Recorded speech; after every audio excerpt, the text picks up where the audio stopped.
Okay, good morning kakapsa. So, oras tayo is 9:32. Actually, han natin tapos tayo for this day. Data yun iti mauday nga part iti makumpo ng theology proper about iti panakamutay kini Apo Diyos. So, no malagip yun iti past lessons tayo, iti napalpalabas adult tayo about the knowledge of God, the one in essence, three in persons, the Trinity. Adult tayo di incommunicable attributes, dagiti characteristics ni Apo Diyos nga haan nga mabaling nga ipasa. Kung dagiti communicable attributes nga mabaling nga ipasa. The will of God, so the pagayatan ni Apo Diyos, dagiti hanang impakamukan na tayo mapagayatan natin, dagiti impakamunan. So iti dating we will talk about providence. So this is our topic for today, is providence. In Tagalog, pangangalagat tayo ra, di ka nasa awal. So, in Romans chapter 8 verse 28, mostly nga Kristiyano, familiar iso dahil iti verse. Kula na in Romans chapter 8 verse 28, we know that everything works together for good. All things work together for good for those who love God and for those who are called according to His purpose. So, in Tagalog, alam natin na sa lahat ng bagay ay gumagawa ang Diyos para sa ikabubuti ng mga nagmamahal sa Kanya. Silang mga tinawag ayon sa Kanyang layunin. So, nung kitkitan tayo, all things work together for good. All things, kaya nasa amin nga banag yung mapaspasamang kinyatay kapsat, kaya ni Apostle Paul, mararamid dati, ano itikas na ito't mararamid dati yung pagayatan niya Apo Diyos nga na iba. Bukitaan ito yung word na inaraman ni Apostle Paul, amo tayo nga amin nga banag, agtrabaho da para iti bagimbagan. So meaning, no, dati may sa nga banag ninyang kutbag, iti pinagkita ni Apo Diyos dati, all things work together for good. Para iti plan natin, di purpose na iti biyan tayo. So meaning, karon na iti sakit, at dami iti matay nga part iti family or etc. Niya po Diyos, at trabaho lang ta para iti pagimbagan dagiti amin nga agay-ayat kinya na. So meaning, niya po Diyos ay iwanan na dagiti tattao nga agay-ayat kinya na. So sino dagiti nga tattao? Dagiti namati. So iti bagbagan niya po sa Paul iti kapsa, niya po Diyos ay iwanan na dagiti anak na. We know that all things work together for good, kaya ni Apostle Paul. Now, no pantay yung word nga providence. So, ipangangalaga niya ako Diyos kapsa. Yung word providence or provision, kumbaga, awanan yung lingwahe kahit tataratin. Actually, nung damagan kayo siguro, familiar kayo ba natin nga word? Providence. Dahil nga po, ada tangal daw. Familiar kayo ba yung word nga providence? Providence. So, alam ko yung meaning na yung word nga providence. So, iti Latin. Actually, iti original word na ito is from Latin. Mula yung nga iti English word ko, bulod lang iso na iti Greek word, no, dumagot Latin. Especially, no, dito kan iti scientific world, no, dagiti madiscover ng species. Mostly nga ramata dagiti scientists from Latin na hindi na yan. Now, yung word nga providence, ada iti makukuha na prefix ka ng root word. So, that the prefix na dito is the word pro. So, no, when we say pro or pre, pre-existent, something like that. Before, tigay na sa onda ita, G Latin. G Pro is G masakbayan. Masakbayan na. The G root word na is the Latin word videre. Videre. So, tigay na sa unit ni videre is to see or tanong makita. Amoy yung word nga video. So, nagapuan na dyan. Yung Latin word nga videre. So, nagapuan na yung word nga video. So, no, pinaglaot mo, dahil duwa nga word, G pro, kun videre, in Latin. Isa di magbalinan na G English words nga providence. Meaning, makitang nga masakbayan. We know makitang dyan masakbayan. Dahil di ka nasawan. So, kaya nasawan na ita, G providence, simply, i-prepare na dahil pan nakamo niya po Diyos, sakbay pa lang ang mapasama kiti may nga banal. So, kasla for knowledge data. Na-explain ko ba diyan? For knowledge, meaning, halos at patpada na natin iti meaning. The providence can for knowledge. So, yung for knowledge, niya po Diyos ang muna diyan mapasama. Well, in the word providence, ado iti papanan na dati nga word. So, itry ko nga ipaliwanag kinayo kapsat for this day. For example, yung word nga providence, i-prepare na dajay God's provision.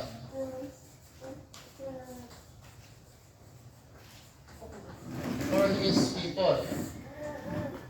Iti masang meaning na iti providence.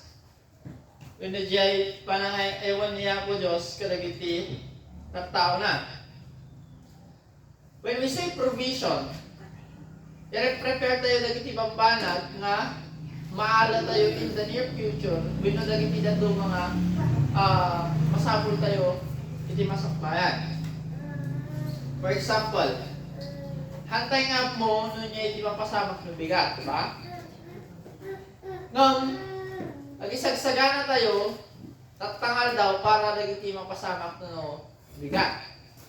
For example, aday iti kwartam, nga maawan iti amo yung awan iti saang no bigatan. So, anong gagawin mo ngayon? Gagawin mo ngayon is bibili ka ng bigas para sa yun bukas is meron kayong isasaing. Kasi iti may isang meaning na iti providence kapsa. Ano pa? Dito in Matthew chapter 6 verse 25 to 34. Kita tayo. Matthew chapter 26. Matthew 6 rather. Sorry. Matthew 6 verse 25 to 34. Sino kada kayo iti madandanagan iti masakbayan? So, dito ay kapsat bagbagan niya po Isos, Matthew chapter 6 verse 25 to 34. Kaya't sinasabi ko sa inyo, huwag kayong mabalisa tungkol sa inyong mga kakainin at sa inyong iinumin, upang kayo mabuhay o kaya tungkol sa susuotin ng inyong katawan. Hindi ba't ang buhay ay may higit na mahalaga kaysa pagkain at ang katawan kaysa damit? Masdan ninyo ang mga ibon. Hindi sila nagtatanim, ni umaaniman o kaya nagtitipon sa kamalig, ngunit pinapakain sila ng inyong ama na nasa langit. Hindi ba't higit kayong mahalaga kaysa mga ibon? Sino sa inyo ang makapagpahaba ng kanyang buhay ng kahit isang oras sa pamamagitan ng kanyang pagkabalisa? At bakit kayo nababalisa tungkol sa pananamit? Isipin ninyo kung paano tumutuboy ang mga bulaklak sa parang Hindi sila nagtatrabaho ni gumagawa ng damit. Ngunit sinasabi ko sa inyo, kahit si Solomon na napakayaman ay hindi nakapagdamit ng singganda ng isa sa mga bulaklak na ito. Kaya huwag kayong mag-alalang baka kayo kapusin sa pagkain, inumin o damit. Alam na ng inyong Ama na nasa langit na kailangan ninyong lahat ng mga yan. Ngunit pagsikapan ninyo na kayo'y pagharian ng Diyos at mamuhay ng ayon sa kanyang kalooban at ibibigay niya sa inyo ang inyong lahat ng pangailangan. So, dito may isang passage di scripture kapsat nga niya po Isus iti nagsao nga hatay nga masapol iti madanagan kaya iti bambanan ng masakbayan gapuna taniya po Diyos kapsa nakasaganan nga mangisabot. So nung niya po Diyos kapsat kat adan iti nakasaganan nga ramidan na kada iti mapaspasamak tatta kada iti mapasamak na masakbayan meaning awan iti basihan nga agdanag tayo. So malaray yung point dito Nanon niya po Diyos kapsat amunan nun iti aramidin nato no masakbayan. Meaning, nyaman nga aramidin tatta, amun niya po Diyos nun iti aramidin na in the future. So meaning, oray no kasparigan man, especially dito yung tao, di ba, marami tayong pagkakamali. Although nagkakamali ako, niya po Diyos kapsat, amunan tiramidin na no kasakno na nga i-correct na dyan pagkakamali. Or no kasakno na nga iturong para iti kinalintag. So kita ang dito kapsat. God for us. So niya po Diyos kapsat haan lang adadyan ti langit tapos obserbaran na dagiti mapaspasamak dito yung rabaw iti daga tapos awanan iti aramidan na. Mostly nga tao kapsat iti pinagkita daki niya po Diyos kat adala nga kumikita niya po Diyos iti baba tapos nung niya ti aramidan dito yung baba kat bebean na ka baga go-observe lang. Nung niya po Diyos kapsat haan nga kasyan nga kumbaga ba dagiti panunod dagiti han nga namati ket niya po Diyos kumikita lang tapos no dati napasama ki tilubong ket hana makibibiyang sunatahan na kaya nga awan iti kabaulan na umakas marigan nung kita tayo kapsat iti na Christian man nga panagpanunod niya po Diyos kumikita suna kadagiti tao na at the same time tutulungan na dagiti tao na kadagiti araramidon da. So meaning, niya po Diyos kapsat kat may involved iso na kadagiti amin nga raramidon tayo dito rabawin daga. So yung passage tayo in Romans chapter 8 verse 28. We know that for those who love God, all things work together for good, for those who are called according to His purpose. So bantay pa yung sumarong ng verse in verse 29, Romans 8:29. Yan mabasa tayo. Sapagkat sa mulat mula pa alam na ng Diyos kung sino ang magiging Kanya, at ang mga ito'y pinili niya upang maging tulad ng Kanyang anak. Sa gayon, ang anak ang naging panganay sa lahat ng maraming magkakapatid. Ang mga pinili niya noon pang una ay Kanyang tinawag, at ang mga tinawag ay Kanya ring pinagwalang sala, at ang mga pinawalang sala ay Kanyang binahaginan ng Kanyang kalwalhatian. Now, lumabang kapay yung verse 31, ano pa ang masasabi natin tungkol dito? Kung ang Diyos ay panig sa atin, sino ang makakalaban sa atin? If God is for us, who can be against us? Dahil tibagbanan niya Apostle Paul. Kung ang sarili niyang anak ay hindi niya ipinagkait, sa halip ay binigay niya para sa ating lahat, hindi kaya niya ibibigay sa atin ang lahat ng bagay? So dati may sa question ni Paul kapsat nga, niya po Diyos, Kat hana ngayon paidam, diyan ang mga bugbugtong, tapos nitikas jagat, may tat kinyatayo nga mga isalakan. Han ka di aya nga edad niya po Diyos mo, dagiti amin nga, magkasapulan tayo. So, na-GT question ni Pablo. So, nadamagan kayo ngayon magkaapsa. Naniya po Diyos, han na ngayon paidam diyan na ngayon na, para iti panakay salakan iti lubong. Sa tingin nyo kaya, baybayan kadinya po Diyos dagiti anak na nga handa nga tanga ito jay amin nga pagkasapulan tayo. So the answer is no, handa nga ipaidam kapsat. Di sumbat na din nga question ni Pablo kapsat kat no nga ipaidam niya po Diyos ibugbugtong ng anak. May sanang anak. How much mo nga handa kaya nga ito dagiti pagkasapulan tayo. Iso di magbaga ni Pablo dito eh. So di topic tayo ng providence. Di pangangalaga niya ako Diyos. Han nga nagaramid niya ako Diyos kapsat itilubong, tapos binaybayan na. Ano kumbaga na si ka, nung mekaniko ka, nung nagaramid ka itilugan, kasparigan, nilalapas mo ngayon naramid daw, pimanaw ka. Naramid mo yung next nga naramid dumanan. O kasparigan nagaramid ka tibalayan.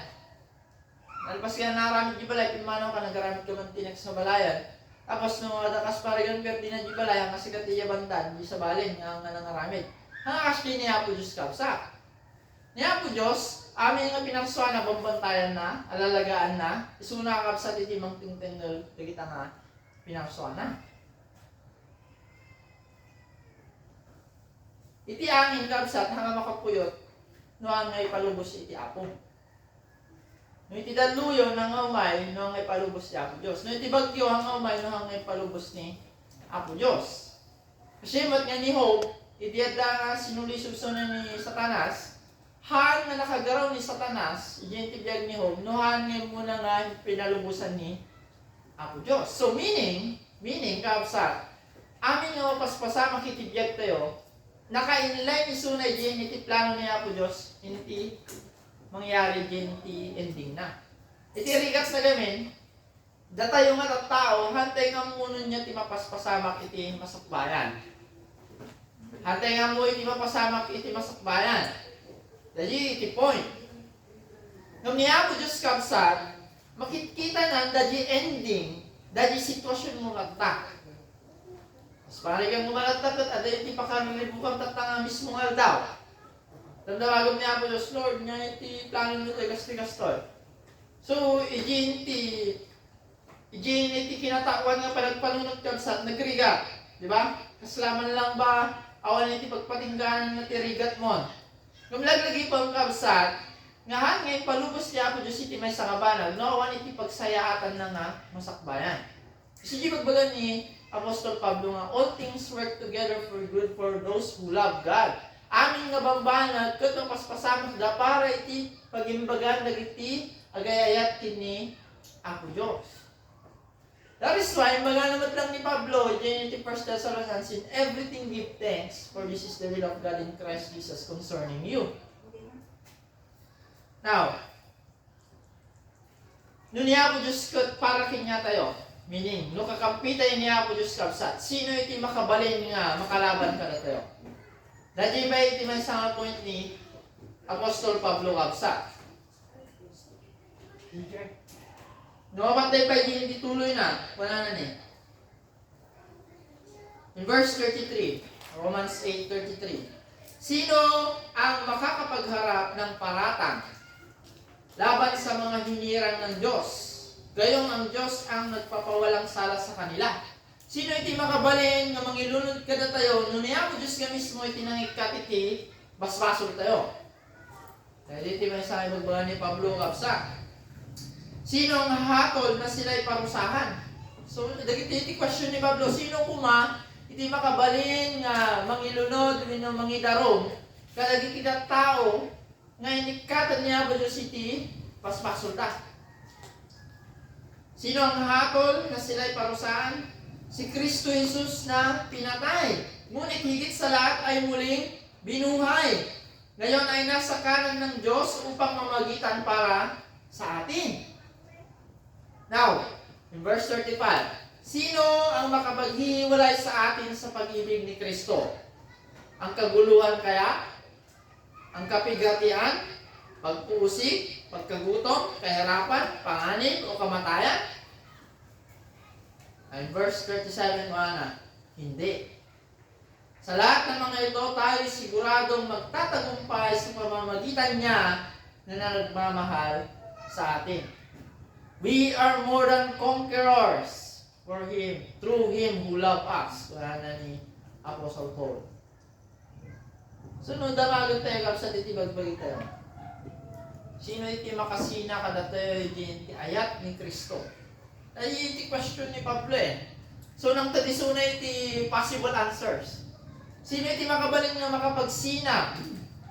Kinya tayo iti ayat ni Apo Diyos nga dahil ni Apo Isus. Nang tadisuna iti suggestions. Kaguluhan kaya? Kapighatian kaya? Pag-uusig? Pagkagutom? Kahirapan? Panganib? O kamatayan? Kadagaya amin nga, pinaka-worst nga mabalin nga mangyari, tibiyag iti tao kapsat. Han nga dagay iti makabalin nga makapagsina, dadya ayat niya po Diyos, kada tayo nga dahil ni Kristo Isus. So meaning, no sikan kapsat, adakan kiniya po Isus. Han nga sikat, han nga di basol mo itikit kita niya po Diyos, dadya kinalintad ni Kristo nga naiyabungot kingkan. Isut ka muna, adang lumawat kay di pamakawan kiniya po Isus. Haan nga iti basis nga mo nga ibagbaga nga, Lord, pakawan ng naktata, tapos hang tunton na ulitan. Actually, kay bagbagang pa lang yung prayer mo, damdaman kararamidom man. Iti basis, kaniya po Diyos kapsat, kapakawan na tayo, kadagiti aming abaspasok tayo. Tada tayo ni Kristo Isus. And then, yung ko na ng Romans 8:1, kaya nga hindi na hahatulang maparusahan ang mga tao na kipag-isa na kay Kristo. Itikit kita niya po Diyos kapsa. Di pasihan no ha, pingapakawalan na kagat, iti cross ni Kristo. Dara na nagayos si cross. Not on good works. Ano mo bilingay promise kiniya po Diyos, nga mga aramidanan. Tamo may tibagin nga mga kaya diyan. Now, kapugin ni Kristo kapsat at napakawan tayo. So, inya tiket kung ay baga dito eh. Iti pangangalaga niya ako Diyos. Iti hantay pa nga namati kapsat. Putok tayo iti kagkaguran natin niya ako Diyos. So, tayo iti children of wrath na makunguna. We are the children of wrath. Meaning, amin nga putok niya ako Diyos kat ada kadagiti managbasol. Okay? Kaya mo sa akong pastor, hindi na matiyak ka naman nagbasol. No, nagbasol ka lang. Tanong iti nagdumaang kapsat, adahan kini Kristo, diyan na namati awang paikin ni Kristo. Yung magpatpada tayo nga, managbasol. But then, isi pagbagalan dito adahan kini Kristo kapsat, meaning that ending tayo, that destiny tayo nakafix na ijay. Gabukin ni Kristo, hanggang gabukin niya. So, yung question ni Pablo, no niya po Diyos, sana ang paidan di anak na bubugtong, how much more nga ang nakaya nga itad? Mata? Ang nangata nga itad, dagiti bambanag na naimbag para kalatayo. No di panunot iti tawag yung kapsat, no naimbag ko lang puro good things lang, di ba? No di panunot iti tawag, good things, ada tilugan na, dati kwartana, dakto di kwartana di bangko, ado iti apit na di iti talo-talo, ado iti dingon na, kasi di lang iti panunot iti tawag na may panggap iti naimbag, nga panagbiag. Nung kita natin ito yung kapsat, amin nga mapaspasamak tayo kung agtrabaho da para iti pagimbagan. Dagiti agayat ni Apo Diyos. So, yung damagin kayo, absa. Da kayong naganda. Yung dumawat, di anak yo, iti tinapay, ikanyo ka di iti bato, makalan na. Da iti question niya ako, Isus. Yung dimawat ito ba iti sita? Ikanyo ba isuda iti ulag? Yun yung question. How much more niya ba yung adan di langitan kabsa? Nuda kayo nga managdakdakas, amuyo iti mangted, kadagiti na imbag nga mambanag para kadagiti anak yo. How much more, dadi, amayo nga dadi sa dilangit nga mangted, kadagiti amin nga, pagdawdawat inya na. Providence. Provision. Pagkasapulan. Pangangalaga. Ang Tagalog. Genesis chapter 22. Idi nga niya po Diyos katimbaw na ni Abraham na apan na idaton ni anak naman ni Isaac. No kas pari ganda kayo nga iti binagan niya po Diyos si Jai. Mapangka din iti bantay iti muraya na niya po Diyos kin Abraham. Itugot mo ni anak mo, bugbugtong anak mo ni Isaac, mapangkayo kung apan mo idaton ni Sula kanya. Sa tingin niyo ba, mamang kayo? Sino timayat ka na kayo ng mga idalot anak na parang kiniya po Diyos? Ni Abraham na pan, tugot na niya anak na ni Isaac. So, hindi at data ni Jai, nakasagana di altaran, nakasagana di pagsumurudan. Aminan. E di dinamag ni Isaac ni Papang na, ni Abraham. Papang ba na? Nakasagana niti apoy kaniti kayo. Mamayin na di karnero nga may daton. So, ni Isaac hanapay nga mo nga iso na iti may daton. Niya tinsumbat ni Abraham. Hanangin sumbat nga anak ko si kay iti daton ko hanang ko na. Timbagan ni Abraham na anak ko, God will provide. So na iti mga isabot, iti karnero nga may daton dito altar. Isu dyan, ibang mo na nga. Diyan mo na lang nagagilat yan.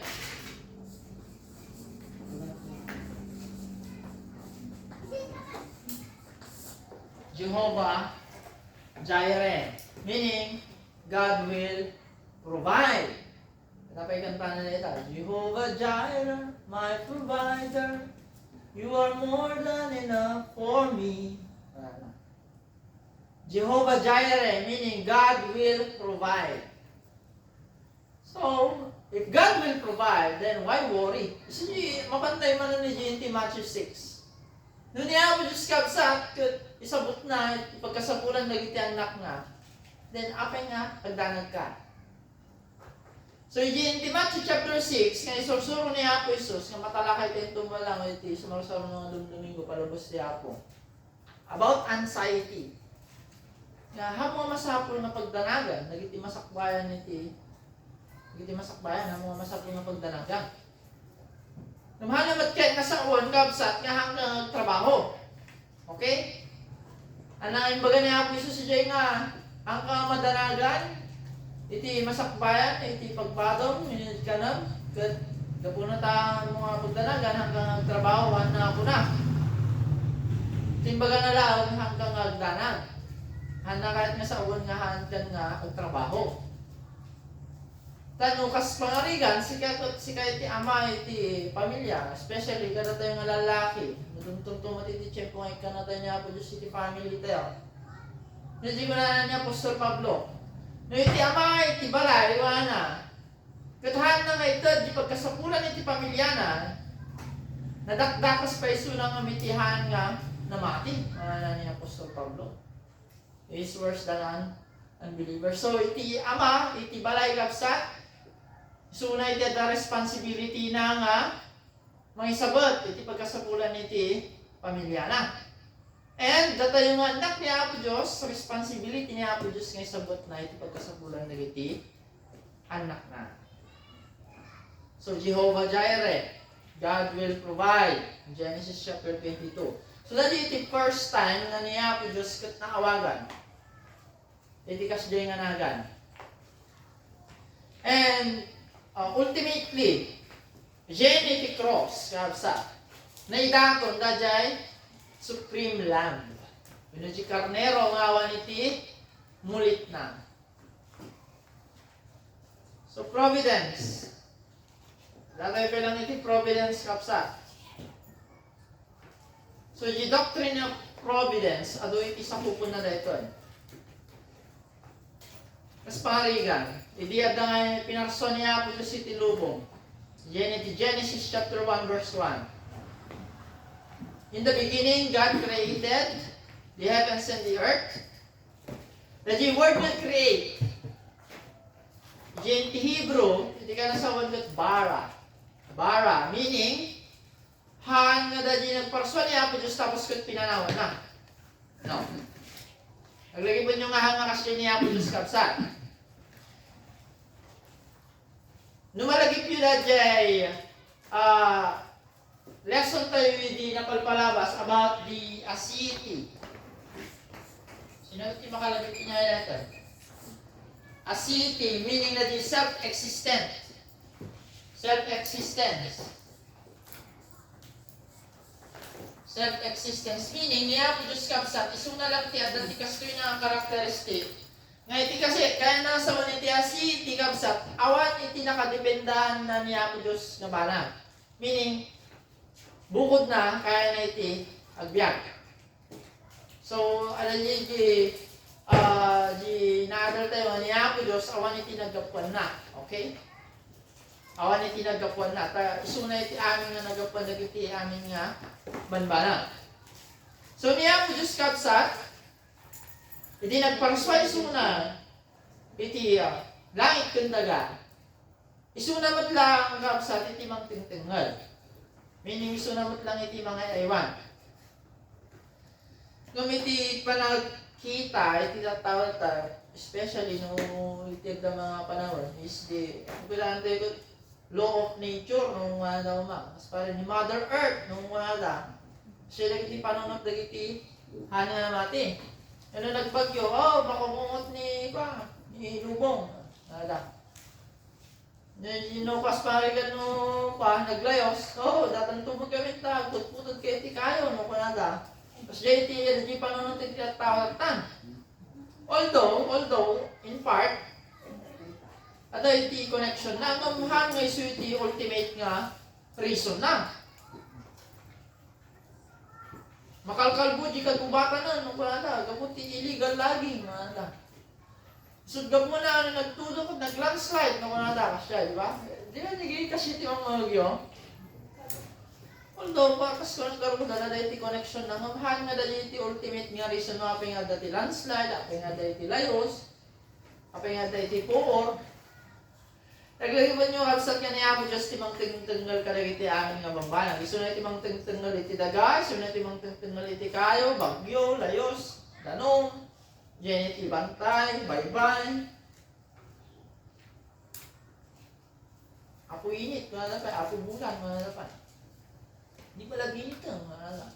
Sige, huwag kayo matag-drawing dati sinan-init dyan ti daga, tanog init ka no.